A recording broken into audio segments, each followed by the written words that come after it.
Kalau kita bicara strategi, justru pengakuan Andi Aswan itu menguntungkan Resorior Resmond dan Tifa. Karena yang mengakui mengedit men-scan dia. Yang namanya Resorior Resmond dan Tifa sampai membuat buku setebal ini itu kan menganalisa aja. Ada satu teori kepolisian itu khususnya SPKT itu membuat seseorang itu jenuh. Kalau jenuh kan wah nanti laporan saya pasti nggak diterima. Itu yang dituju seperti itu. Aku sampaikan ke dia, tolong tanyakan itu ada nggak ijazah aslinya, boleh nggak kita lihat ijazah aslinya, dan boleh nggak kita tahu siapa yang mengadukan sehingga saya jadi tersangka. Tidak ada, tidak diperlihatkan dan bahasanya mohon maaf disegel. Iya disegel. Aku bilang kalau disegel berarti perkara udah selesai dong.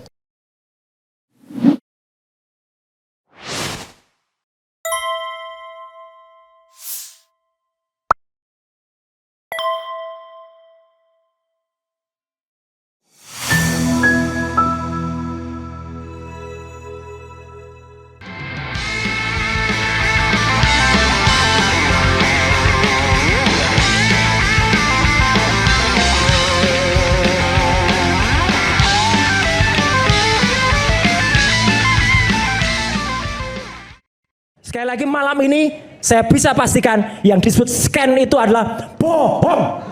Nah itu aja.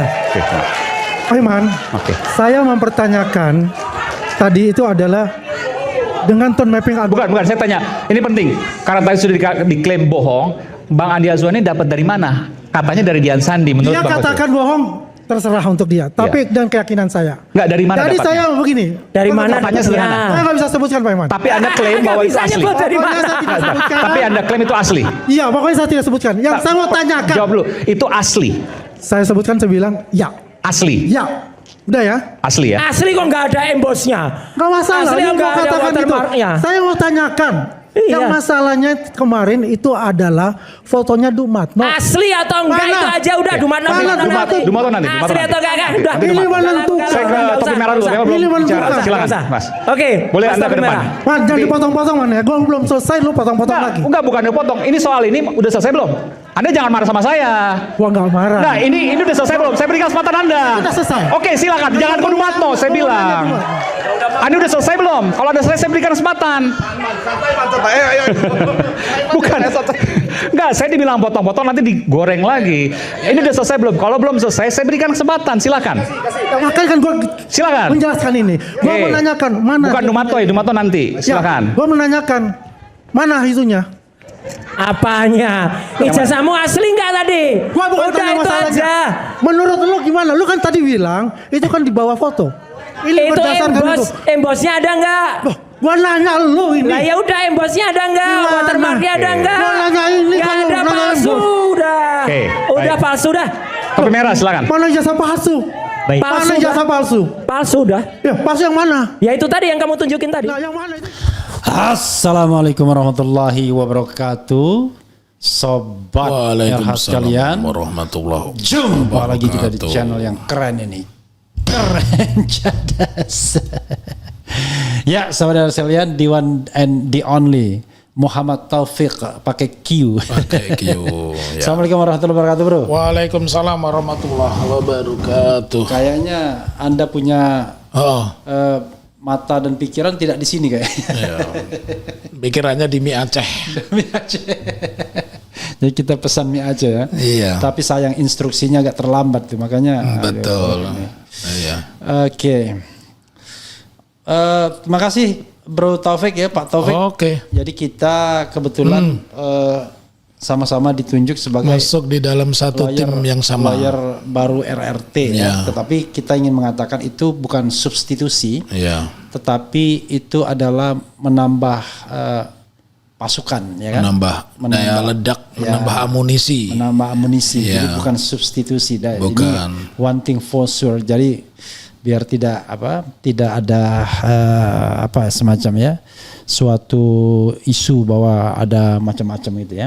Jadi Tidak itu sekali lagi distorsi informasi. Itu adalah penambahan amunisi karena ada niat untuk menyatukan RRT di dalam satu kapal penasihat hukum. Karena selama ini kan sendiri-sendiri sebenarnya jalannya, tetapi memang di publik tidak terlalu kentara, tidak terlalu tahu. Ya. Jadi itu surat kuasanya sudah ditandatangani oleh RRT 27 November. Ya. Jadi saya, Pak Taufik, kemudian ada juga Jahmada Girsang, ada juga Aziz Januar, ada juga Ahmad Midan gitu ya. Ahmad Wirawan Adnan, Andika Dian Prasetyo, kemudian ada juga Fadli Nasution, dan beberapa nama dari kantor Jagir Jahmada Girsang. Jadi bagaimana dengan tim yang ada? Ya, tim yang ada silakan bekerja sesuai dengan apa yang sudah dilakukan ya. Yang paling penting kita tahu batas-batasnya. Salah satunya adalah batas kuasa tentunya ya. Kalau kita tidak boleh mengatasnamakan seperti kita misalnya mandatnya cuma dari RRT saja. Ya. Jadi kita bukan kuasa hukum Rustam Effendi, Kurnia Triroyani, Egy Sujana dan ya lima di luar RRT. Gitu itu kepastian saja ya. Oke. Karena tentu strategi pembelanya bisa beda-beda, sobat era sekalian. Nah, yang ingin kita bahas dengan Pak Taufik adalah tentu kaitannya dengan klien kita kan, yaitu ini satu fenomena yang sebenarnya sudah diadukan oleh dua orang, yaitu tadi ada video Andi Azwan yang mengatakan bahwa dia menyebut bahwa asli. Dia mendapatkan ada scan asli. Nah, scan asli itu kemudian dia tunjukkan paling tidak dalam 2 kesempatan di Rakyat Bersuara pada tanggal 19 November dan kemudian berikutnya pada tanggal 25 November. Nah, pada tanggal 19 November itu kebetulan saya ada hadir tuh sebagai narasumber juga ya. Tetapi saya tidak bantah. Kenapa tidak bantah? Saya tidak punya ilmunya untuk membantah karena dia ngomong apapun gitu kan. Yang kedua saya mengatakan Roy Suryo mengatakan bahwa 99,9% itu palsu. Termasuk juga Rismond dan Dr. Tifa. Jadi rasanya nggak mungkin lah zong gitu ya. Nah, itu yang kita percaya dari klien kita ya. Oke, Pak Taufik. Pertama Beni Parapat, seorang warga negara Republik Indonesia. Memang tidak terkait langsung dengan urusan ijazah, tetapi dia mengadukan soal ini ke Polda Metro Jaya dan ditolak ya laporannya. Apa yang pertimbangannya ya? Oke. Dia waktu datang ke sini menyebut bahwa satu delik aduan katanya. Karena yang diadukan sebenarnya pasal 32 dan 35 Undang-Undang ITE yang asli 11 2008. Jadi itu ya. Kemudian yang kedua adalah namanya Rustam Effendi yang kebetulan salah satu tersangka dari 8 tersangka yang sudah ditetapkan oleh Polda Metro dan termasuk klaster 1 yang sampai hari ini belum ada pemanggilan pemeriksaan sebagai saksi kan. Nah, kemudian ditolak juga. Jadi dua sudah ditolak ya. Yang paling kalau misalnya Rustam Effendi tentu berkaitan dengan dia sangat terkait. Karena kalau seandainya memang kemudian bisa ditelusuri apa yang dikatakan di Andi Azwan itu palsu juga bukan dari scan yang asli, maka sesungguhnya kan arah permainan bisa berubah nih. Betul. Nah, karena itu saya sengaja membuat introduction panjang-panjang karena kita sifatnya berdiskusi di antara lawyer kan, RRT, tapi saya ingin meminta perspektif Pak Taufik panjang-panjang juga. Silakan.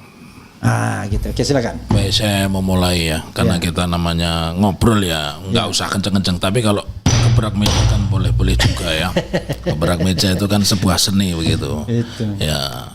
Jadi pertama yang harus kita sampaikan apa yang dimaksudkan delik aduan, apa yang dimaksudkan delik aduan yang sifatnya absolut, dan mana delik di dalam undang-undang ITE itu yang masuk kategori delik umum atau delik biasa. Nah, yang pertama ketika kita bicara delik aduan yang sifatnya absolut itu artinya pemahaman absolut itu tidak tergantikan. Jadi artinya orang yang merasa dirugikan saja yang bisa melapor atau bisa tepatnya membuat pengaduan begitu ya. Tetapi kalau kita lihat di dalam banyak kesempatan ya, kita lihat itu sepertinya juga dilanggar juga. Jadi tidak ada standar yang jelas juga. Kenapa aku bilang tidak ada standar?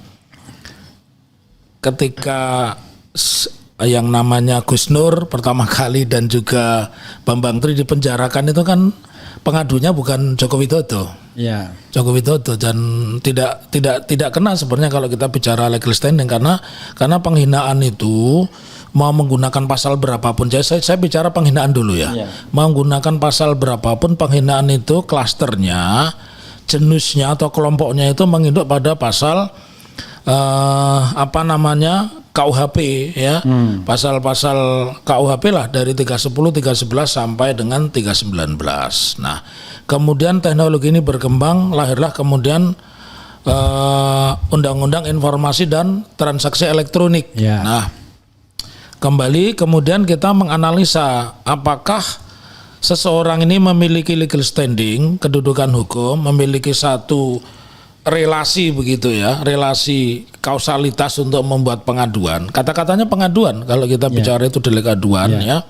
Maka harus dilihat dulu, kalau itu delik yang menyangkut penghinaan dan sebagainya jelas itu aduan. Tetapi ketika itu pasal itu berbunyi tentang merubah secara melawan hukum, tidak berhak ya dengan sengaja. Nah, berarti ini kan berlaku bagi siapapun itu. Nah, jadi kita melihat misalkan tadi Bang Refli sebagai pengantarnya, nggak apa-apa, ini kita sama-sama narasumber kok.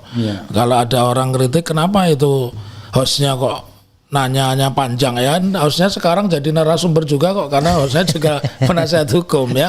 Tapi saya luruskan dulu, kalau kalau pengacara menangani pidana jangan menyebut kuasa hukum ya. Penting, sebutan penasihat hukum itu penting karena hanya menasehati, tidak bisa menggantikan.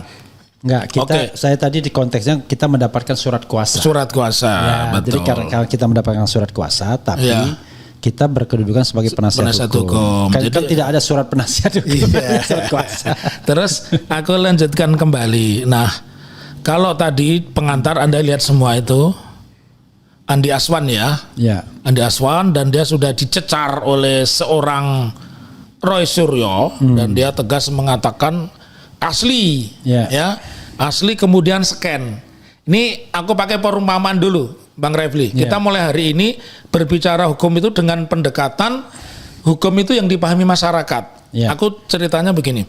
Kalau seseorang pergi ke tempat pangkas rambut ya. Tempat pangkas rambut, kalau dia sampai memotong rambut, kemudian membersihkan janggut misalkan, yang tidak suka janggut atau merapikan kumis, itu bahasa hukumnya sebenarnya mengedit kan.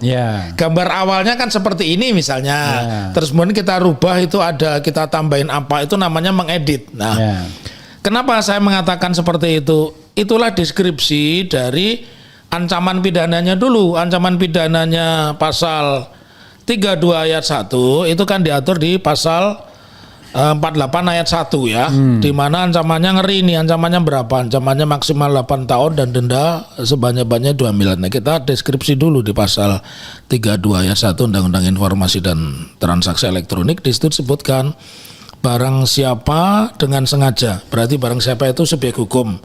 Dengan sengaja itu dia punya, tadi kenapa saya mengkaitkan dengan pasal 310 sampai dengan 319, berarti dia punya mens rea, punya niat jahat ya. Nah, kemudian niat jahat itu diwujudkan dalam bentuk mengakui bahwa dia mengedit. Kalau dia mengedit, maka itu pemahaman secara hukumnya, kalau itu sebuah informasi publik, ijazah itu kan informasi publik, kecuali mengatakan si A bangsat, nah itu delik aduan. Tetapi sebuah ijazah yang menjadi informasi publik, maka itu masuk kategori delik pidana biasa. Nah, karena delik pidana biasa tadi disebutkan barang siapa dan sebagainya, itu kan berarti berlaku bagi semua orang yang punya niat. Jadi Pak Taufik, kita bacakan bagi pemirsa biar enak dia. Ya, biar dipahami. Ya, dan tampilkan pasalnya, pasal 32-nya dulu. 32 ayat 1. 32 ayat 1 tampilkan ya. Jelas dibaca Bang Refli. Oke. Nah, ini ya. Pasal 32 ayat 1 dan undang-undangnya masih yang lama, yang 11 2008.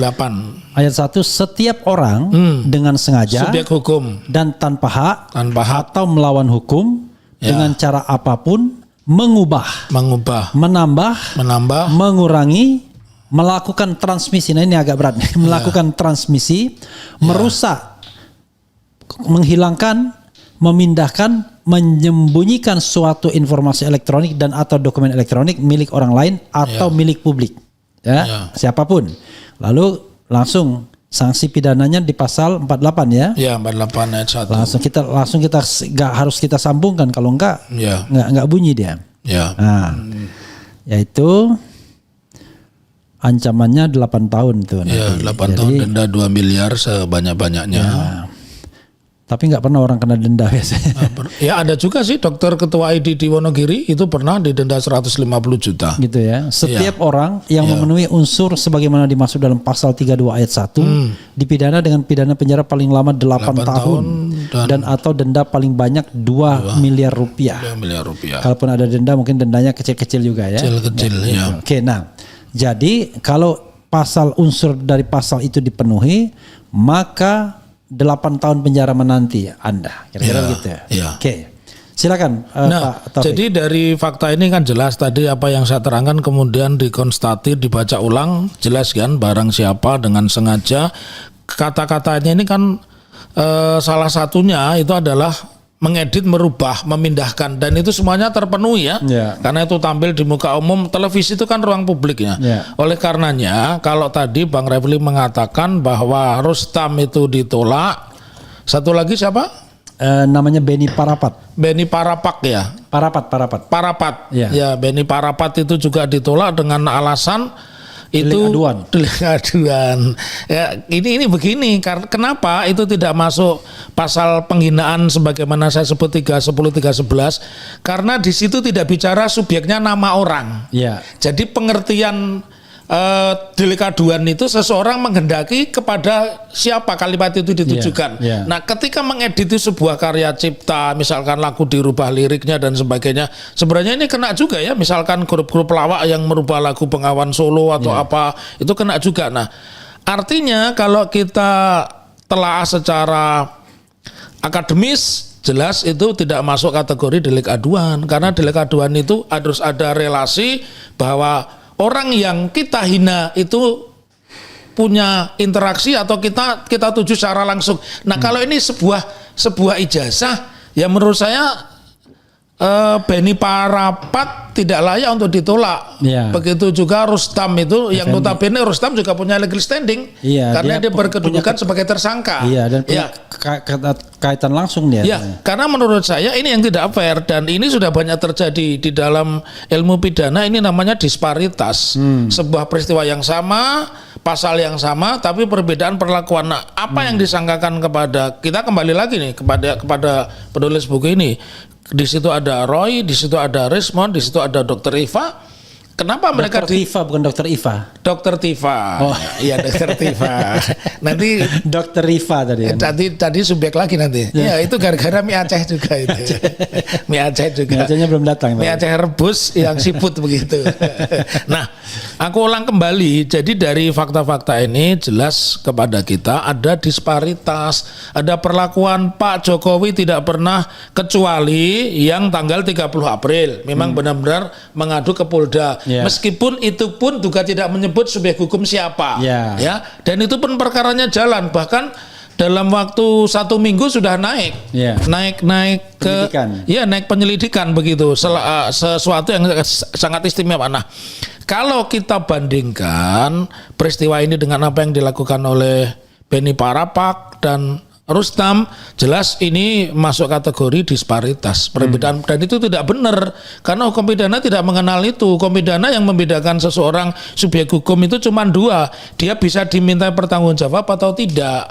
Nah, jadi kalau seseorang bisa dimintai pertanggungjawaban jawab, maka tidak ada alasan untuk perkara itu tidak diteruskan. Karenanya kalau laporan Beni Parapat, Beni Parapat dan Rustam itu ditolak, jelas saya tidak mengatakan ini parcak atau tidak, tapi secara akademis ada yang tidak dipahami, mestinya ditelaah dulu. Jadi menelaah sebuah undang-undang itu cuma 2. Satu, membaca kalau itu ada aturan umum. Yang kedua, kalau itu tidak ada, kita baca naskah aslinya, namanya original intent. Saya pikir di dalam hukum tata negara juga ada seperti itu. Memory Vantolisting. Ya, memory Vantolisting. Jadi catatan aslinya seperti apa. Nah, saya melihat di dalam peristiwa ini sangat tidak fair, dan menurut saya oleh karenanya sekarang kita bicara tadi setelah 27 November ditunjuk sebagai penasihat hukum. Nah, tentunya harus ada strategi-strategi yang dimainkan. Oke, tapi belum selesai ini dulu kita. Ya, oke. Baru. Ya, jadi oleh karenanya menurut saya kedua orang ini, Beni Parapat dan Rustam, harus diadvokasi. Oke. Dia harus diadvokasi karena bagaimana mungkin sebuah delik pidana biaya ini kan seperti sebuah lagu yang saya rubah liriknya dan sebagainya tanpa meminta persetujuan yang bersangkutan, ya. Oleh karenanya pernyataan di dalam ruangan ini, diskusi ini kan enak ini, sama kebetulan yang tanya juga mengerti. Memang saya paling cocok di podcast di sini nih karena pertanyaannya itu agregasinya jelas, bukan seperti hari ini PSSI melawan Filipina, ini agregasinya nggak jelas, lari sono lari sini ya tetap kalah. Nah kalau ini agregasinya jelas. Nah oleh karenanya satu, disebut delik aduan itu kalau punya relasi saya menghendaki kepada siapa ucapan saya ini ditujukan, ya. Berarti dia mengerti siapa yang pernyataan saya tujukan kepada siapa. Tetapi ketika itu berbicara sebagai sebuah fakta yang sudah ada di depan publik, ya, dan kemudian diakui dia sendiri secara terbuka mengatakan bahwa melakukan scan, berarti kan ada satu proses di mana sebuah fakta itu dia tambahi dan sebagian dia kurangi. Nah, kalau kemudian dia mengakui itu sah sementara belum pernah ada pembuktian, ini saya sampaikan ya. Jadi mau berdebat kemanapun, pembuktian yang paling sah dan paling kuat itu hanya ada yang di depan persidangan. Itu diatur di pasal 185 ayat 1 Kitab Undang-Undang Hukum Acara Pidana. Jadi kalau tanpa pembuktian itu mengklaim, ya saya mengatakan itu namanya mengedit, Bang Refli. Oleh karenanya rumusan yang dikenakan kepada Roy Suryo, Rismond dan Dr. Tifa, ya sama juga kepada yang harusnya sama juga perlakuannya diberikan kepada Andi Azwan. Jadi jangan seenak sendiri mereka melaporkan, mengadukan yang tidak ada hubungannya, tidak ada keterkaitan diterima. Tetapi di dalam peristiwa yang notabene masuk kategori delik pidana biasa itu siapapun boleh mengadukan atau melaporkan, seperti orang tahu pencopetan, tahu pembunuhan, penjamret itu kan tidak korban langsung yang melapor. Nah, ini sama kedudukannya. Nah, kalau tidak sama berarti secara teori, secara akademis ada namanya disparitas, perbedaan perlakuan, dan itu tidak benarkan di dalam hukum pidana. Oke, jadi Pak Taufik ya. Yes. Yang jadi persoalan adalah kita bicara salah satu aspek itu mens reanya. Ya. Jadi kalau kita boleh menduga ya, diduga, kan mens reanya itu jelas, mau yang namanya people deception. Jadi dia melakukan pembohongan publik. Kok bisa? Karena dia ingin memberikan pesan kepada publik bahwa itu nyata, itu benar. Ijazah Pak Jokowi itu ada aslinya. Ada, ya. Dan ini yang saya tunjukkan. Dan ini saya dapat scan-nya kan gitu. Ini kalau dia mengerti itu orang publik paham, oh berarti ada. Nah, itu kan jelas by intention, ada keinginan, ada maksud. Nggak mungkin dia iseng-iseng aja. Dan ini kan bisa saja by design, ada desainnya memang. Ada satu kelompok yang mendesainnya. Nah, seperti ini kan harusnya kan tidak bisa dibiarkan begitu saja harusnya kan. Orang jelas-jelas bahwa pertama dia sengaja melakukan editing. Dan dia memilih media publik. Ya, tapi begini ternyata Pak Taufik, menurut saya yang paling cocok itu kenanya pasal 35. Pasal 35 Undang-Undang ITE. Karena pasal 35 itu ujungnya adalah seolah-olah data yang otentik. Ya, kita bacakan pasal 35 ya. Setiap orang dengan sengaja dan tanpa hak atau melawan hukum melakukan manipulasi, penciptaan, perubahan, penghilangan, pengerusakan informasi elektronik dan atau dokumen elektronik dengan tujuan agar informasi elektronik dan atau dokumen elektronik tersebut dianggap seolah-olah data yang otentik. Jadi sebenarnya yang dilakukan Andi Azwan ini diduga dia mendapatkan sebuah data elektronik, data digital mengenai ijazah itu. Dan entah dapat dari mana, yang jelas Joshua Sinambela temannya nggak ngaku bahwa itu dapat dari dia. Kalau penciptaan menurut saya tidak ya Bang Rebel. Kenapa? Karena itu kan sudah ada sebelumnya. Jangan lupa 1 April 2025 yang namanya tapi ini Dian Sandi juga sudah di sini ada manipulasi tidak hanya penciptaan tapi perubahan. Karena kan? Ya. Nah, dia sengaja itu melakukan perubahan terhadap dokumen elektronik.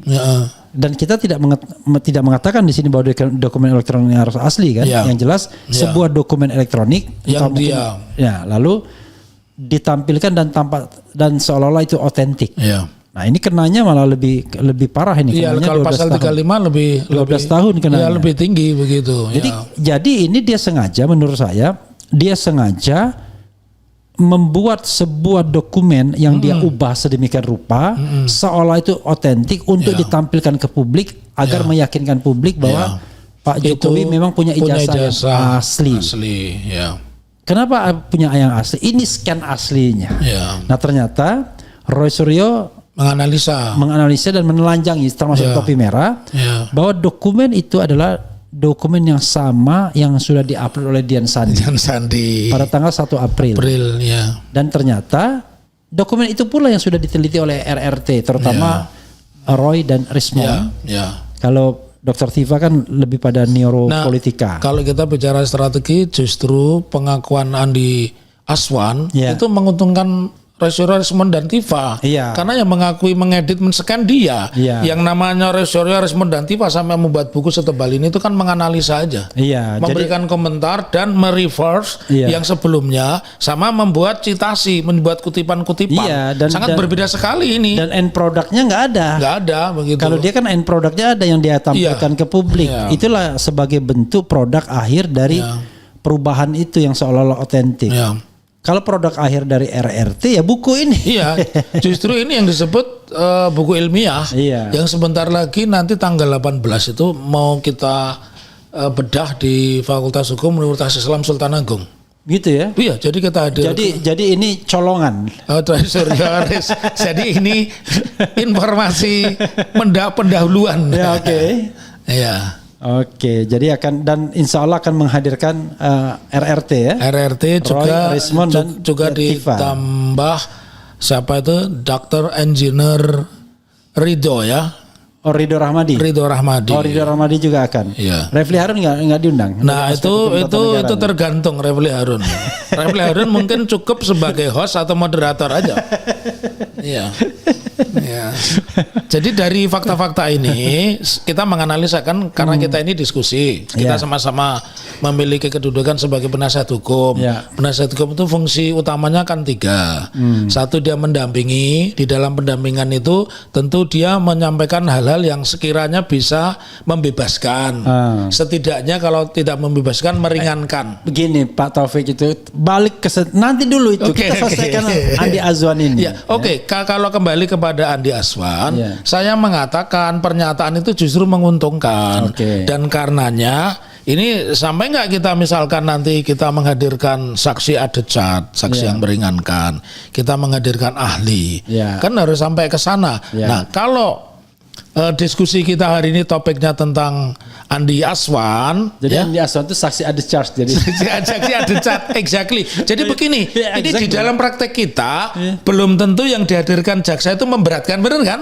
Kan seringkali yang dihadirkan jaksa itu justru memberikan pernyataan yang meringankan di dalam banyak kasus, bukan hanya di dalam peristiwa ini. Kasmujo saksi ada charge. Kenapa? Kasmujo. Iya, saksi ada charge. Karena Kasmujo dia tidak ada di dalam peristiwa lahirnya seorang sarjana bernama Insinyur Joko Widodo. Ya kan katanya Kasmujo itu adalah kalau selalu memuji Jokowi. Kasmujo gitu. Kasmujo. Nah, pertanyaannya adalah ini apa yang harus dilakukan oleh pelapor ini? Karena saya dengar Bedi Parapat mau melaporkan ini ke Mabes Polri.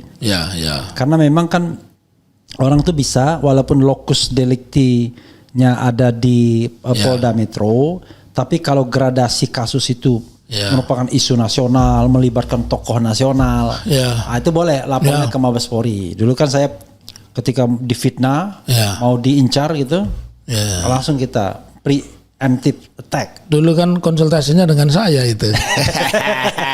Nih rahasianya nih, kalau kita berteman itu sesuai ajaran agama kita saling tolong menolong di dalam kebaikan. Nah, aku komentari dikit. Yang membedakan KUH pidana dengan undang-undang ITE ini tentang locus delicti dan tempus delicti. Kalau di dalam KUH pidana itu locus delicti itu menyebut tempat, itu berarti kewenangan atau yurisdiksi administrasi pengadilan mana. Tempus itu waktu sama. Tetapi di dalam Undang-Undang Informasi dan Transaksi Elektronik itu berbeda, Bang Refli. Kita mengenal asas yang disebut asas uploader dan downloader. Jadi asas uploader itu di mana itu pertama kali memuat, dan downloader itu di mana saya melihat. Jadi menurut saya bukan hanya di Polda, itu mau dilaporkan di wilayah manapun seluruh Indonesia itu bisa. Karena di mana saya melihat. Upload itu kan berarti di dalam bahasa hukum secara physically saya ini kan mencoba mengangkat sebuah visual, saya angkat, kemudian interaksi dengan saya berikan deskripsi. Nah itu, jadi kalau kita mengatakan, maka sebenarnya tidak ada alasan. Sebenarnya sangat lebih mudah membuat pengaduan berdasar Undang-Undang Informasi dan Transaksi Elektronik dibanding dengan menggunakan kita Undang-Undang Hukum Pidana. Ya, karena KUHP dibuat dalam perspektif tidak ada teknologi internet. Saat itu, kalau sekarang kan tidak mungkin kita membatasi. Oh ini tidak bisa. Kalau saya hari ini mengunggahnya lewat mengupload ya, kemudian saya mendownload, melihat, saya tampilkan di sini dalam diskusi, maka boleh. Kita wilayahnya di Jakarta Barat kan ini kita boleh begitu, Bang Refli. Kita sesama lawyer, maka kita harus memberikan pencerahan kepada. Jadi nah kembali kepada tadi, aku potong dikit ya. Sekarang giliran aku yang motong. Ya biasanya baru yang motong. Aku motong. Jadi apa tugas kita? Pak Taufik kalau dia pidana dia merasa superior karena bidang dia. Karena bidang saya. Oleh karenanya aku tegaskan, bukan aku luruskan ya. Aku tegaskan kembali. Kita harus mengadvokasi. Nah, I like it. Jadi bukan tegaskan. Ya. Saya underline. Saya garis bawahi. Ya. Kalau saya luruskan berarti pengacara sananya bengkok. Makanya saya tidak mengatakan meluruskan ya. Kita harus mengadvokasi keduanya bahwa tidak ada alasan, bahkan kalau perlu di dalam pengaduan itu kita harus membuat yang dalam pelaporan, Bang Refli. Kalau pasal 321 itu pelaporan ya, berarti kita harus membuat semacam pendapat hukum. Ini kan namanya ketika kita diskusi ada telepon dari Al-Katiri. Coba kita dengarkan ada apakah gerangan di sana? Ada gerangan apa? Coba. Assalamualaikum warahmatullahi wabarakatuh, Bro. Kami lagi live. Jadi gimana? Nanti aja atau gimana? Oh, Anda mau datang ke sini? Bisa kalau emang dibutuhkan. Iya udah. Jauh nggak? Ya, 15 menit. Udah 15 menit datanglah ke sini. Ada siapa di situ? Ada M Taufik kok. Pakai Q. Pakai Q. Ya oke. Anda datang sini aja. Oke. Tuh, itu enaknya kalau podcast di RH kan? Iya. Begitu ada telepon, asal jangan telepon dari yang lain-lain. Ya, dari yang lain-lain. Lain-lain bahaya nanti ya kan? Ya, bilang teleponnya ini kartu kreditnya belum dibayar. Nah, itu repot itu. Nah, Anda salah. Saya sudah lama tidak punya kartu kredit. Oh, mantap dong. Sejak COVID ya kan? Iya. Karena kenapa? Karena nggak ada duit lagi. Oke, go ahead. Gimana, Pak Taufik? Jadi aku lanjutkan kembali. Oleh karenanya, tadi pertanyaannya bagaimana dengan laporan yang ditolak, laporannya Beni Parapat dan Rustam, maka kita harus mengadvokasi mereka. Bentuknya apa? Kita berikan pendapat hukum di dalam pelaporan kepada manapun lah itu, Mabes Polri atau Polda. Dan kita deskripsi pasal ini bunyinya seperti ini. Pasal ini bunyinya seperti ini. Bagaimana Anda mengatakan ini menolak? Nah, sementara yang diterima perlakuan Gus Nur dan Bambang Tri itu kan langsung ditangkap. Langsung ditangkap itu dari Mabes Polri, terbang langsung menangkap Gus Nur, karena malam-malam saya masih berkomunikasi begitu. Jadi karena ditangkap kawang tidak ditangkap kewajiban. iya, jadi ini tidak boleh ada perlakuan yang berbeda di dalam sebuah peristiwa, pasalnya yang sama tetapi ada perlakuan yang berbeda. Saya bukan mengatakan ini seperti ini, itulah normanya di dalam hukum itu. Karena begini, kalau kita lihat mens reanya tadi ya, Iya. niat buruknya, niat jahatnya, itu pada Andi Azwan itu terlalu kentara seandainya ya, if Ya. bahwa dia mendapatkan itu bukan dari ijazah analog Jokowi yang sokol katanya asli. Yes. Nah, pertanyaan kita seperti yang dikatakan Rismond itu bagus sekali. Kemungkinan besar Andi Azwan itu bisa saja dia mendapatkan dari dokumen analog ijazah, tapi it doesn't mean ijazahnya itu asli. Jadi bisa jadi entah ijazah apa lalu kemudian siapa begitu. Lalu kemudian dia scan. Ya. Okay. Atau yang kedua, dia tidak pernah mendapatkan atau melihat yang analog, tapi hanya mendapatkan dokumen digital yang kemudian diedit. Entah siapa yang mengeditnya.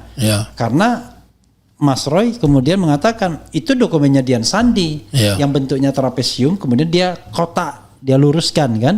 Makanya lambang UGM ada sobek-sobek di bawah itu. Makanya lambang UGM-nya agak penyok sedikit gitu. Peletot. Nah, itu yang kemudian menjadi persoalan sesungguhnya. Dari situ kan mengukur niat jahatnya kan mudah. Mudah sekali. Tinggal buktikan bahwa dia tidak pernah melihat dokumen analog atau dokumen analognya tidak pernah ada. Karena kalau dia bilang scan asli berarti kan dari analog. Nah, sekarang pertanyaannya adalah pernah nggak dia melihat analog? Karena posisi analog itu gelap sekarang ini di mana? Apakah di Polda Metro Jaya? Apa Mabes Polri? Apakah Mabes Polri? Apakah di Jokowi? Di Kutai itu kan kita nggak tahu. Karena ada orang-orang pendukung Jokowi mengatakan kami diperlihatkan, kami melihat langsung. Padahal itu pada episode ketika konon katanya sudah disita di Mabes Polri, tapi juga nggak pernah diperlihatkan tuh kan. Kalau saya secara teori lebih percaya teori yang kedua, bahwa itu berasal dari analog. Dan tidak bisa dipertanggungjawabkan keabsahannya karena apa? Ketika kami tanggal 9 Agustus diundang di Mabes Polri, itu tidak pernah diperlihatkan.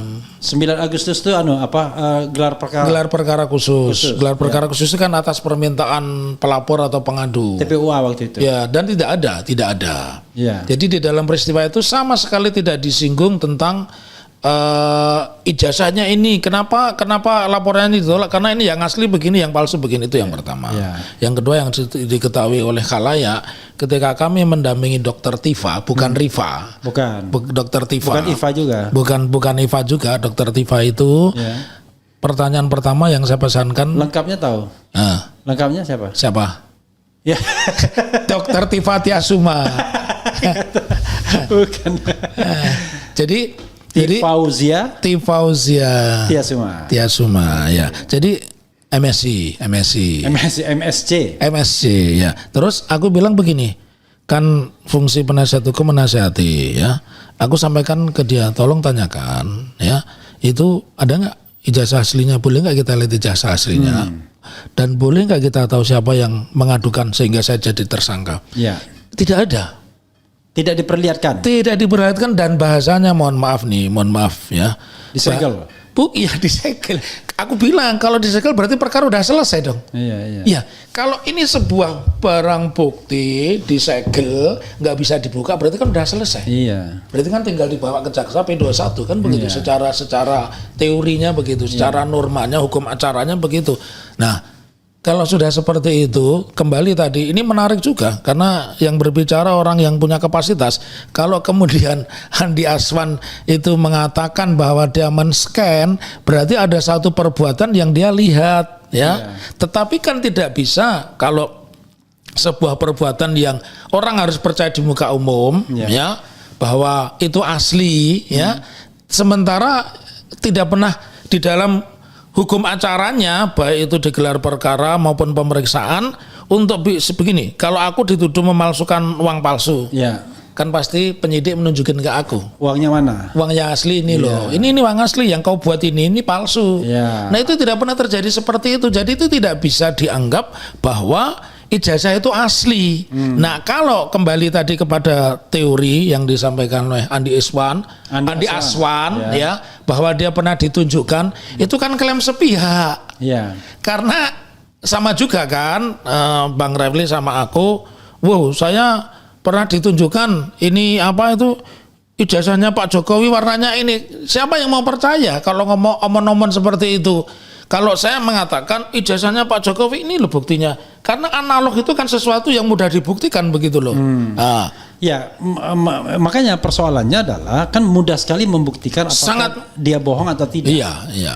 Jadi tinggal kalau Rismond bilang kalau dia berasal dari dokumen digital, mana metadatanya.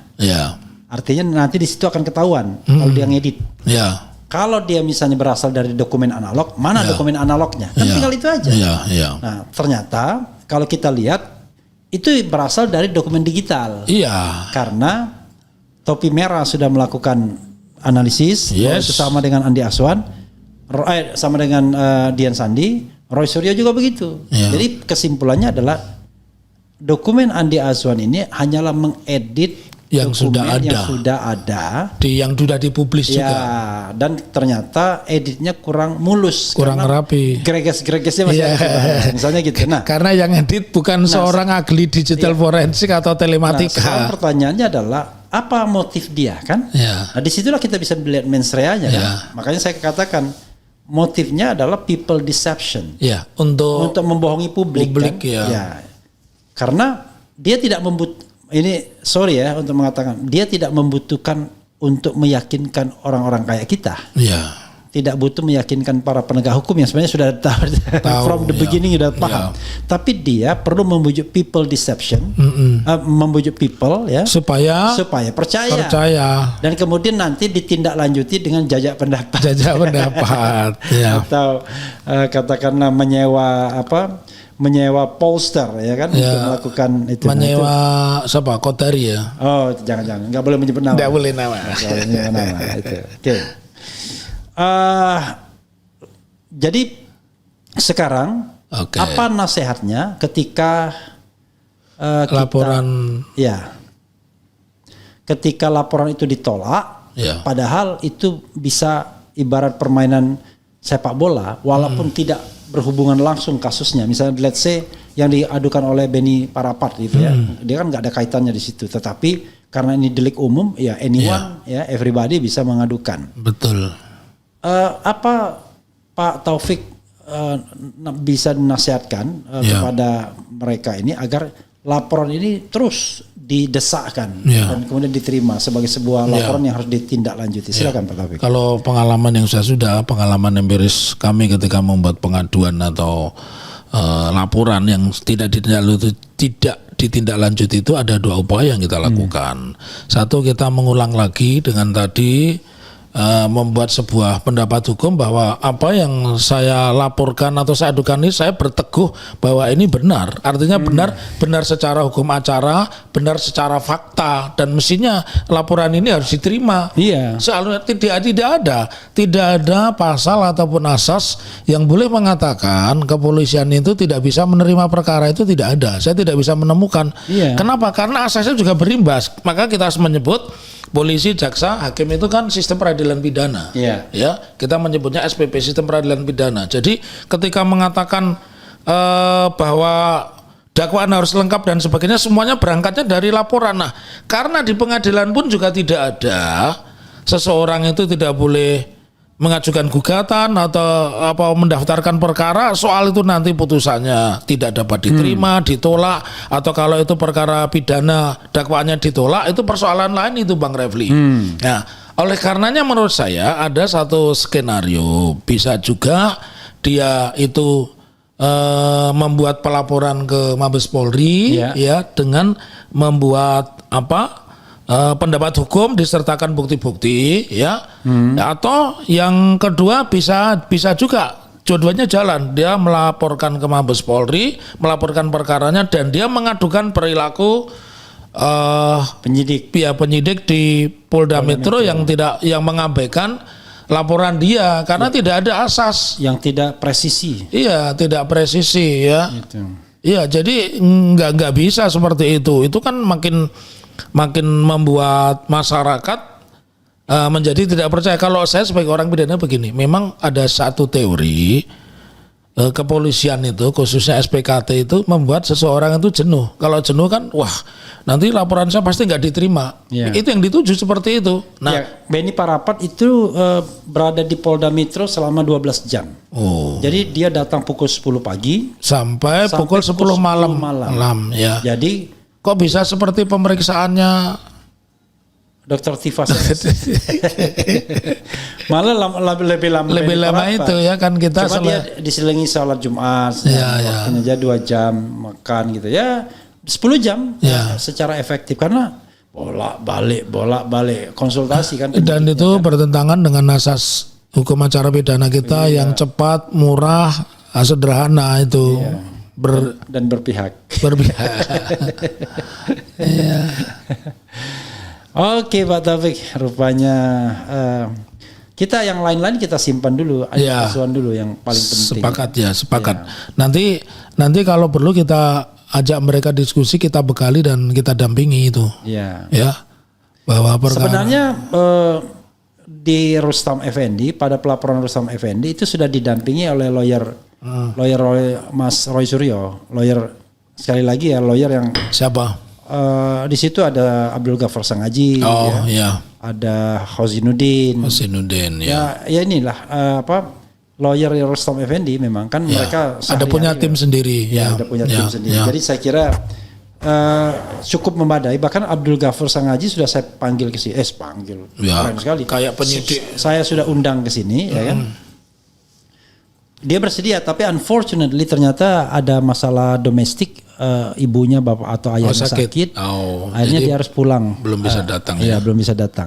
Karena dia ingin menyampaikan katanya hal-hal yang rahasia katanya, yang boleh di-spill karena dibolehkan katanya. Nah, ini kan menarik ini sebenarnya. Sayang, tapi ya ini bahasa dia itu belum bisa datang karena tadi ada persoalan domestik. Iya, assalamualaikum Bang Refli, izin saya lagi di bandara mau ke kampung soalnya ibu mertua lagi masuk rumah sakit. Ibu mertua. Mohon maaf ya Bang Refli belum bisa gabung podcast. Insya Allah dalam kesempatan lain ya Bang. Ya, kita doakan mudah-mudahan ya. Luar biasa. Pak Taufik, your closing statement karena Mi Aceh is coming already.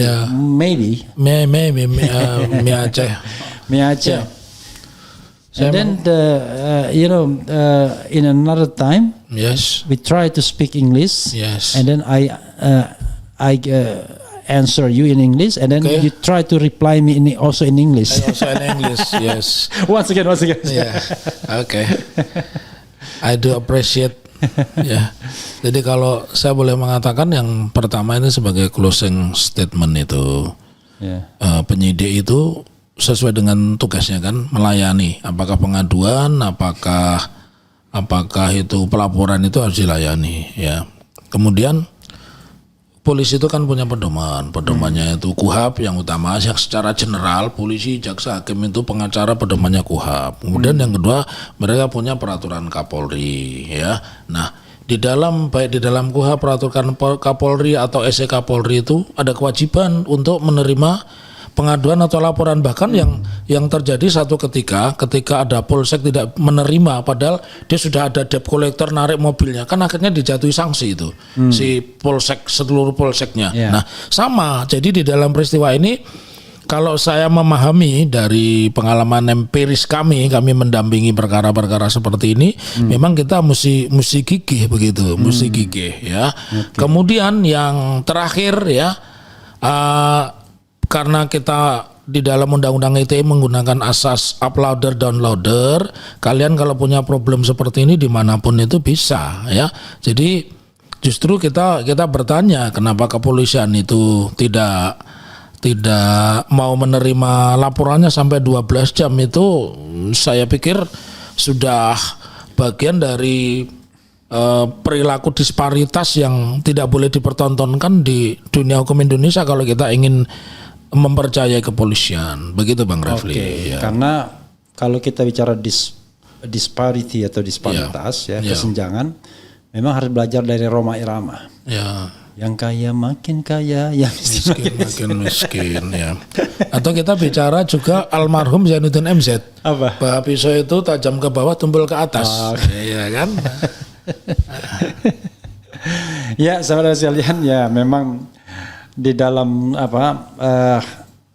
membahas sebuah perkara yang rumit-rumit mudah rumit begini ya, kadang-kadang kita tertawa sendiri. Bagaimana sebuah nation bernama Indonesia disibukkan dengan pembuktian sebuah ijazah yang sebenarnya selesai case close kalau mau ditunjukkan ke publik. Iya, tapi kita coba putar-putar. Ya kan? Ya.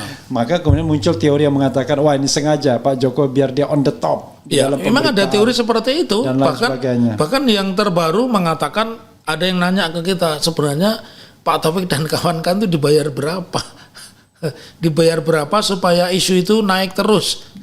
Nanti Pak Taufik bilang, kalian bilang bayar, ongkosnya aja nggak dibalikin. Ongkosnya aja nggak dibalikin ini. Makanya ke sini aku memilih naik kereta api itu. Masih naik kereta api, dud ya. Iya. Saya mau bacakan sedikit Pak Taufik. Kita menghargai mereka yang bertanya secara benar. Boleh. Bukan secara yang tidak benar. Ya. Walaupun sebenarnya di RH Channel itu ada rubrik batik. Batik itu bacain kritik. Tapi udah lama saya. Saya pikir batik itu ngembat setitik gitu ya. Apa tuh coba dibacakan tuh? Coba ya nanti kita ini ya. Coba jawab ya.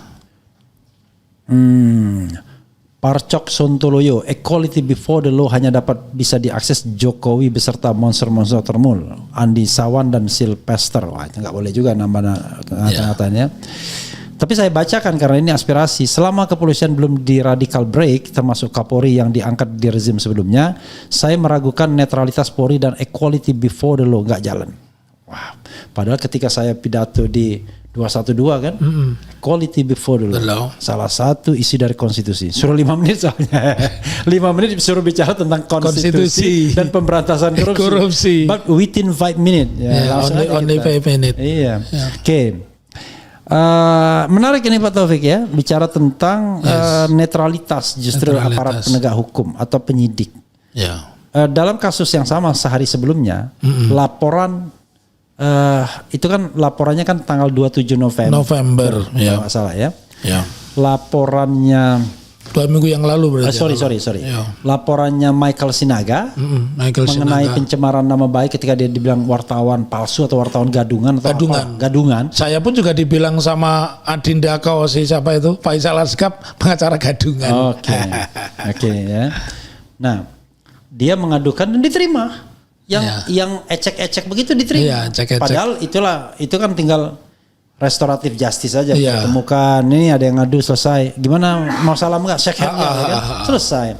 Tapi ini nggak bisa shake hand. Ini delik umum, delik bukan delik aduan. Dan ini lebih serius. Tapi yang serius. Tapi memang itu ya, yang serius tidak perlu seriusin. Yang tidak serius harus diseriusi. Kalau bisa susah kenapa dibuat mudah? Oke, kita bacakan lagi ya. Hukum dikuasai oleh ijazah palsu, artinya berapa triliun uang palsu bergulir di republik ini? I don't know exactly ya. Apakah rakyat akan di SM ataukah negara 2030 NKRI tenggelam karena sudah tidak memiliki yang baik? I don't know exactly. Aku ikut tengok dia bilang, wah kakak turun kelas yang punya channel.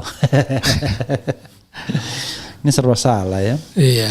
Jadi lawyer katanya turun kelas jadi YouTuber kok turun kelas. Turun kelas kenapa pengacara kok YouTuber? Iya, YouTuber kok jadi pengacara. What do you mean? Jadi yang tidak turun kelas itu pengajar ya. Saya udah agak pokoknya netizen can do no wrong. Ya. Gitu kayak the queen or the king ya. Assalamualaikum warahmatullahi wabarakatuh. Salam cadas, salam akal waras, salam sobat RH yang kita semua dalam lindungan dan bimbingannya terus kawal dan lawan pasal-pasal pokok ke. Yang banyak uang gak bakalan kalah sampai kapanpun juga ya. Kalau Andi Azwan diterima laporannya apalagi tersangka, maka cerita ijazah Jokowi tamat karena temanya seal filter adalah menghilang karena tersangka dalam hal lain. Apa maksud iki? Ya tapi yang jelas kenapa kemudian polisi tidak menerima laporan? Ya. Maka logikanya kalau yang diceritakan oleh sini Benny Parapat ke sini, ya karena ini laporan yang signifikan. Malah dibilang, wah ini mestinya katanya yang lapor Pak Jokowi sendiri katanya kan, karena dia nggak delik aduan kan. Jadi dia dalam benak penyidik yang pura-pura nggak tahu itu. Saya kira penyidiknya tahu kan. Tahu lah. Nah, kan ini kan delik aduan, yang dirugikan Pak Jokowi karena dia mengedit-edit ijazah Pak Jokowi, ya Pak Jokowi sendiri. Kedua, kalau mau mengadukan pakai barang bukti yang aslinya yang mana ya kan? Kan itu namanya muter-muter kan. Tetapi waktu dalam pengaduannya Rustam Effendi, dia Mas Roy sebagai saksi fakta dan calon ahli, dia menyerahkan paling tidak scan, ya kalau asli nggak mungkin gitu, scan ijazah tahun 85 yang ada embossnya dan ada watermarknya dengan begini.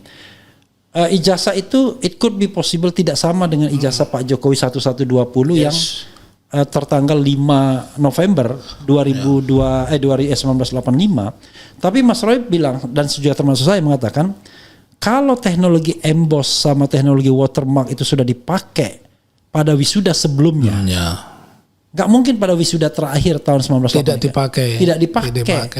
Kecuali dibalik pada saat itu belum ada emboss. Kalau sudah ada emboss dan sudah ada watermark tiba-tiba hilang, itu suatu hil yang mustahil kan? Karena itu bagian dari strategi pengamanan. Iya, dan rasanya ngelucu kalau nggak dipakai lagi gitu kan. Oke, Pak Taufik, this is your time untuk closing statement. Whatever you want to do, silakan. I want to say for everybody, every people, you have to do your reality. Kamu harus mewujudkan apa yang menjadi keinginanmu, ya. Ya, jadi begini, jangan berputus asa, karena putus asa itu tidak miliknya orang beragama. Orang beragama itu tidak mengenal putus asa, dan kami pun tidak putus asa walaupun mengajukan gugatan 3 kali di Solo, yang keduanya sudah dinyatakan tidak dapat diterima, berarti kan pengadilan tidak berwenang. Kan tinggal menunggu satu. Ya apa? Citizen lawsuit. Oh, citizen lawsuit belum? Iya, saya kan pernah mengajukan tentang permainan politik Boyamin dengan gugatan SMK kan, saya gugat. Oh iya. Pernah. Terus itu long with dengan ijazah ya? Iya. Tapi jangan lupa loh, ini saya tadi bilang ya, you have to face your reality itu saya ingin sampaikan. Nyatanya gugatan HOM saya juga menang, cuman tidak diramaikan aja. Gugatan uji materi tentang penjualan pasir itu kedaulatan itu bukan sembarang, bukan sekedar menghentikan penjualan pasir, dan saya akan menambah gugatan baru lagi nanti kaitannya dengan pertanggungjawaban pidana di dalam kasus 26 November ya, banjir bandang yang melanda Aceh, kemudian Sumatera Utara, Bengkulu dan Padang. Jadi tapi please remember your client. Yes. Your client needs you. Karena itu tidak boleh jauh-jauh mainnya. Soalnya not easy to call you whenever you are not in Jakarta ya. Oke, sobat era sekalian, itu dengan Dr. Taufik ya. And then pura-pura kita speak English, padahal kita nggak bisa juga. We don't speak perfectly, but still bahwa soal ijazah ini penting untuk kita elaborasi terus-menerus sebagai pembelajaran publik ya. Tadi ada bahasa saya public deception ya. Deception, jadi pembohongan. Entah cocok apa enggak istilahnya ya kan. Pokoknya kita Inggriskan aja. Ada rupanya film Deception ya. Jadi tipu muslihat ya kan, deception itu. Jadi dia ingin melakukan tipu muslihat terhadap publik. Diduga ya, karena kita pakai diduga karena nanti kalau tidak diduga, wah itu menuduh. Yang orang melaporkan dia tidak kena, dia melaporkan balik kena semua. Kalau kita ini menggunakan aliran hukum common law, kita ini menang ini kita. Kan kita bisa berfungsi sebagai penyidik. Kan begitu. Tetapi karena kita civil law kan semua perkara pidana kelemahan utamanya kan di situ sudah diambil alih oleh negara, dan ketika negaranya kacau, negaranya korup seperti yang tertulis di sampingnya itu, to corrupt and absolute power to corrupt, absolute power corrupt absolutely. Jadi terjemahannya adalah kekuasaan itu cenderung korup ya. Dan kekuasaan yang absolut, korupnya nggak ketulungan. Korupnya minta ampun. Minta ampun. Oke. Yap. Sobat era sekalian ya, walaupun kita pura-pura ngalor ngidul ya kan, tetapi intinya fokus kepada pelaporan Andi Azwan yang sesungguhnya tidak ada alasan, no reason untuk ditolak ya, to be rejected ya kan. Karena itu harusnya laporan ini harusnya diterima dan ditindaklanjuti dalam, bahkan terlalu mudah untuk ditingkatkan ke dalam proses penyidikan. Karena ya alat buktinya banyak, ada saksi, ada ahli, ada dokumen elektronik ya kan, dan macam-macam tentunya. Dan itu sudah menjadi rahasia umum. Oke, wassalamualaikum warahmatullahi wabarakatuh. Keren, cerdas. Waalaikumsalam warahmatullahi wabarakatuh. Saya ubah keren, cerdas.